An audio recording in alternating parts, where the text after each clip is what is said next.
FMG எக்ஸாமுக்கு இன்னும் 10 நாள் தான் இருக்கு. இவ்வளோ நாள் உங்க ப்ரிப்பரேஷன் எந்த கண்டிஷன்ல இருந்தாலும் நான் சொல்றேன் இந்த சின்ன ஸ்மார்ட் ஒர்க் பண்ணீங்கன்னா கண்டிப்பா உங்களால 300க்கு 150 எடுக்க முடியும். இந்த வீடியோ ஃபுல்லா பாருங்க. இனிமேல் எந்த ஒரு புது டாபிக்கும் டச் பண்ணிடாதீங்க. 19 சப்ஜெக்ட்ஸ்ல நீங்க எந்த சப்ஜெக்ட்ஸை மிஸ் பண்ணியிருந்தாலும் பரவாயில்ல.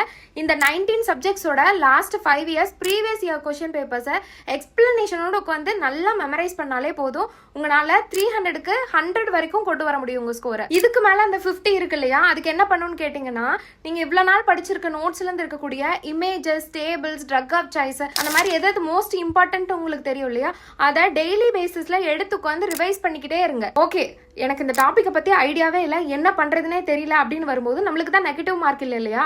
ஸோ விட்டுட்டும் வரக்கூடாது அந்த கொஸ்டினை. அதுல பெட்டர் ஆப்ஷன் என்னன்னா எலிமினேஷன் மெத்தட் யூஸ் பண்ணுங்க. அந்த கொஸ்டினுக்கும் இந்த ஆன்சருக்கும் சம்பந்தமே இல்லைன்னு சொல்லிட்டு ஒரு ஆப்ஷனை ஃபர்ஸ்ட் எலிமினேட் பண்ணுங்க.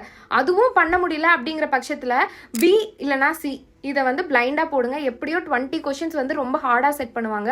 அந்த 20 கொஸ்டின்ல பிஆர்சி போடுறதுனால அட்லீஸ்ட் 2 to 3 மார்க்ஸ் ஆகுது நம்மளுக்கு எக்ஸ்ட்ராவா கிடைக்கிறதுக்கு வாய்ப்பு இருக்கு. இது நான் லாஸ்டா சொல்றேன், ஆனா அது ரொம்ப முக்கியமான விஷயம் என்னன்னு கேட்டீங்கன்னா, நம்ம ஃபர்ஸ்ட் இயர் MBBSல இருந்து எவ்வளவோ எக்ஸாம்ஸ் எழுதிருப்போம். ஸோ ஒரு கொஸ்டினுக்கு நம்மளுக்குன்னு ஒரு இன்ஸ்டிங்க்ட் இருக்கும், இதுதான் ஆன்சரா இருக்கும் அப்படின்னு சொல்லி நம்மளுக்கே ஒரு இன்ஸ்டிங்க்ட் இருக்கும். அதுல நீங்க ஒரு ஆப்ஷனை டச் பண்ணிட்டீங்கன்னா லாஸ்ட்ல போயிட்டு தயவு செஞ்சு அந்த ஆன்சரை மாத்திடாதீங்க.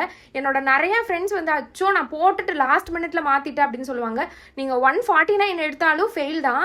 ஸோ அதை மட்டும் கொஞ்சம் பார்த்து பண்ணுங்க. உங்களுக்கு ஒரு இன்ஸ்டிங் தெரியுதுன்னா அந்த ஆன்சர் நீங்க போடுறீங்கன்னா அது லாஸ்ட்ல தயவு செஞ்சு மாத்திடாதீங்க. நம்மளுக்கு 300க்கு 300 வேண்டாம், 300க்கு 150 எடுத்தா போதும். அதுக்கு என்ன ஸ்மார்ட் ஒர்க் பண்ண முடியுமோ அதை இந்த 10 days உட்காந்து பண்ணுங்க. கண்டிப்பா நீங்க இந்த FMG பாஸ் பண்ணுவீங்க. நான் உங்க எல்லாத்துக்காகவும் ப்ரே பண்ணிக்கிறேன்.